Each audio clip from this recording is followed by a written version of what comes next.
Finally, a solution to housing affordability. Let's have a look. Hello everyone, Florian here and welcome to another episode of HeiseSays. Grab your stein of coffee because we've got a solution to housing affordability. Here I am discussing how we need to increase supply or maybe reduce some of the onerous challenges that are placed on building houses these days. But no, there's a solution. It was right there in front of us this whole time, guys. This whole time. I feel real stupid, that I didn't pick up onto it. Maybe I've just been so busy and distracted, but no, it's just get your parents to buy you a house. There you go, guys. There's the solution. Oh, boy, I feel silly. Hey, there you go. There you go. Oh, boy. I remember in my younger days, there was a girl who literally I met at uni, and this is what happened for her. Her parents just bought apartments for them in the city for them to live in. A different rung of society, I think, to me, but there you go. So, Samantha's son was stressed about a rent hike, so she bought him a house. There you go. Haven't your parents bought you a house? Oh, boy. This is like a next step. This isn't going guarantoring a loan.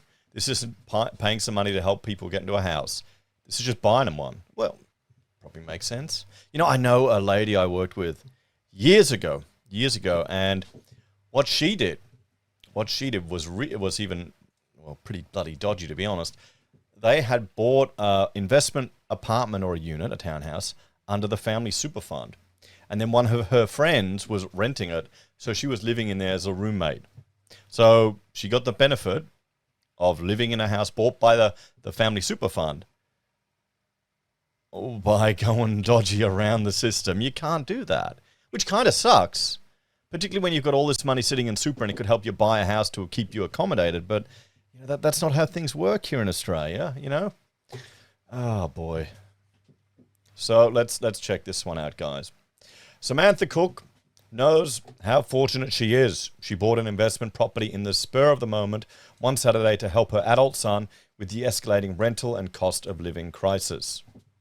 Cook, who lives in the US with her husband, who is a lawyer, had only flown into Sydney days before and was shocked to see how stressed her son was when they caught up for dinner.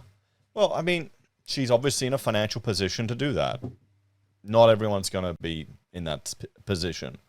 The concerning thing, this is always going to happen. It'll always happen. The concerning thing is, though, that Australia is no longer a country where housing is a way that you can lift yourself up the social strata and have more opportunities. We are sitting there and he was saying, I'm so stressed about money. The cost of food, the cost of housing. He was looking at another rent hike, Cook said. Later that night, she messaged her husband to say they should buy an investment property to help their son. We could potentially spend less money because we pay his rent.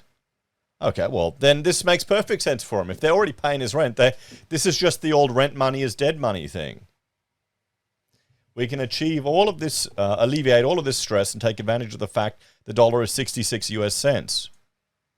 Cook viewed an inner west house at midday on Friday. Happy enough with the condition of the property and location, she went to the auction the next day with her son and walked away with the keys in what she described as a very spontaneous move. Oh, shit.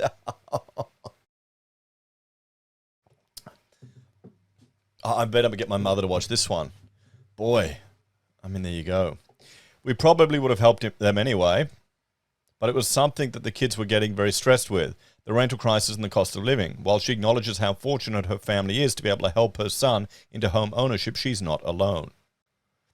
More parents are taking matters in their own hands as the bank of mum and dad has morphed into from small cash gifts into buying properties for adult children. This is the latest development in Sydney's housing crisis as parents try to help their kids out of a tumultuous and soaring private rental market and into home ownership. Experts say Sydney's unit rents have spiked at 120 a week in the past year. It's just gone crazy. You've got to realize the rental returns, the rental yields you're getting on these properties. That's another pillar for the housing market prices, guys. And maybe this is Australia morphing into a multi-generational home ownership pattern. You just got to keep it in the family, whatever you can. Tell me, guys, in the comments, if you're going to inherit property from family members, are you going to keep it and rent it out, or are you going to sell it for the cash? What would be a smarter thing to do here in Australia? So, Bresic Whitney, Inner West's Rondo Yim, said it was no longer uncommon for parents to buy entire homes for their children. I somehow suspect this is more foreign parents doing it than average working class Aussies. It's not the first time it's happened. It's not uncommon at the moment. That's for sure, Yim said. I actually think I've probably seen more of it in the last 12 to 24 months. I've seen a lot more cases where it's going to be in the parent's name. Effectively, the parents are buying an investment, but in their child's future home. Yim said the trend of increasing help from the Bank of Mum and Dad would only continue as Sydney prices start to rise again. The Bank of Mum and Dad has deeper pockets than ever before, perhaps, she said. It's something that is going to continue. Parents are going to have to continue to help their kids if they want to secure a home in the current market. Sydney's auction market is increasingly littered with similar results. Some weeks ago, a local buyer at Rod Point bought their son and daughter-in-law a 3-bedroom house for $3.6 million. Yeah, this is fringe stuff. $3.6 million. Oh boy. If I've got to buy houses for my kids, I'm screwed. Shit. Is this why people aren't having 6 children like me? There you go, guys. Oh well. Nah, they're going to get a place to live. They can bunk whenever they want. Earlier this year, frustrated father bought a $3.8 million Paddington Terrace for his child in their 20s to help them avoid renting, while another father bought a $4 million house in Chatswick for his daughter. Yeah, these are not your average Aussies, guys. But then again, I mean, Australia it's such a funny country with the way it's going, guys. We're morphing more into Europe, I think. It's going to be the haves and have-nots in the housing, sadly. Selling agent Mario Carbone of Ray White Drummond said the Chiswick father had bought a property for each of his children. There's definitely a greater need for the Bank of Mum and Dad for buyers to get into the market, especially for the area we're in. To get a home here, it's pretty substantial for a house. It's a conversation we're hearing more often on the regular. And yes, you have well-off parents, your chance of getting into home ownership are dwindling. Dr. Lawrence Troy, University of Sydney, AHURI Research Centre Director and Senior Lecturer in Urbanism. A Birrong family was vying for a house at 18 Hill Road to help their young child get in the market, according to Ben Arrowsmith of Lang plus Simmons, Regents Park and Barala. Dr. Lawrence Troy, University of Sydney. Okay, that's the same thing. We're definitely seeing a fair bit of it lately. We're seeing more of it than in the past, Arrowsmith said. They're buying the whole property as opposed to giving them a deposit. It's happening earlier too.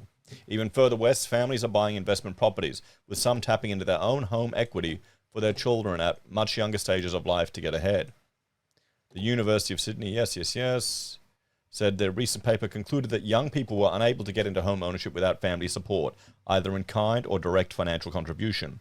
We now have a system of home ownership based on inherent wealth, Troy said. I mean, this is just Australia turning into Europe and other countries. I mean, think about it, guys.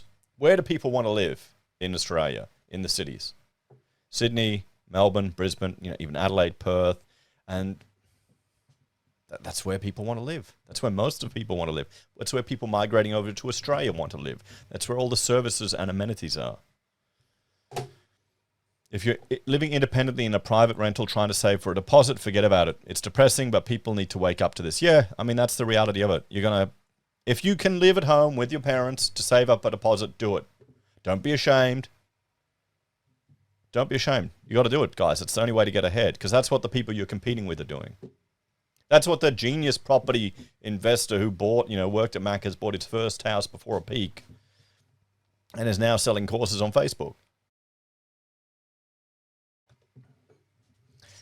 There is a middle-class realization that something is seriously wrong here. We're not just talking about low-income households. It's well-to-do middle-class households who think they can do it independently, but they can't.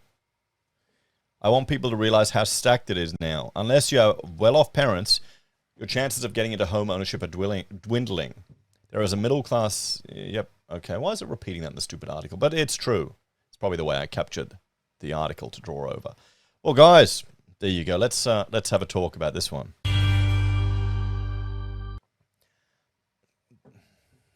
That's just how it's becoming, everyone.